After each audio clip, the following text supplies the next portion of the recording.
এক নারী তার ছেলেকে ডাক্তার দেখাতে হাসপাতালে গিয়েছিল, কিন্তু ডাক্তারকে দেখেই সে স্তব্ধ হয়ে গেল। সে তো তার পুরনো প্রেমিক।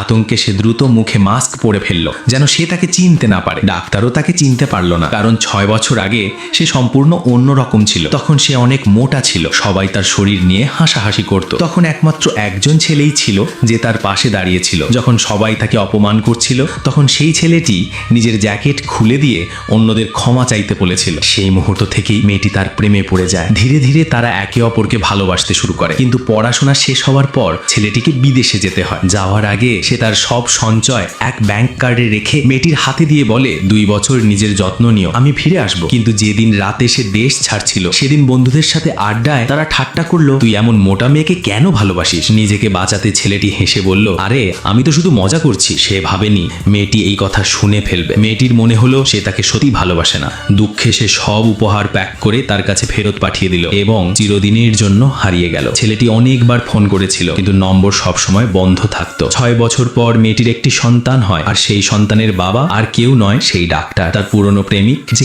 কিছুই জানতো না। এই বছরগুলোতে ডাক্তার কখনো খোঁজা বন্ধ করেনি। যখন সে জানতে পারে যে মেয়েটি এক সন্তান জন্ম দিয়েছে, সে ছুটে যায় হাসপাতালে। কিন্তু রোগীর গোপনীয়তার কারণে হাসপাতাল কিছু জানাতে অস্বীকার করে। নিরাশ হয়ে ফিরে আসছিল সে, ঠিক তখনই একটি ছোট মেয়ে রাস্তায় দৌড়ে আসে, আর তার মা ছুটে গিয়ে তাকে বাঁচায়। গাড়ি সময় মতো থেমে যায়, আর গাড়ির ভেতর থেকে নামেন সেই ডাক্তারই। তারা একে অপরের দিকে তাকিয়ে অবাক হয়ে যায়, এই পৃথিবী সত্যিই কত ছোট। ডাক্তার দ্রুত তাদের হাসপাতালে নিয়ে যায়। মেয়েটি ইঞ্জেকশন দেখে ভয় পাচ্ছিল, তাই ডাক্তার স্নেহ ভরে তাকে বোঝালো। নার্স হেসে বলে, বাবা মেয়ে একদম একই রকম দেখতে। এই কথা শুনে মহিলার বুকের ভেতর কেঁপে উঠল। সে জানে কথাটা পুরোপুরি সত্যি।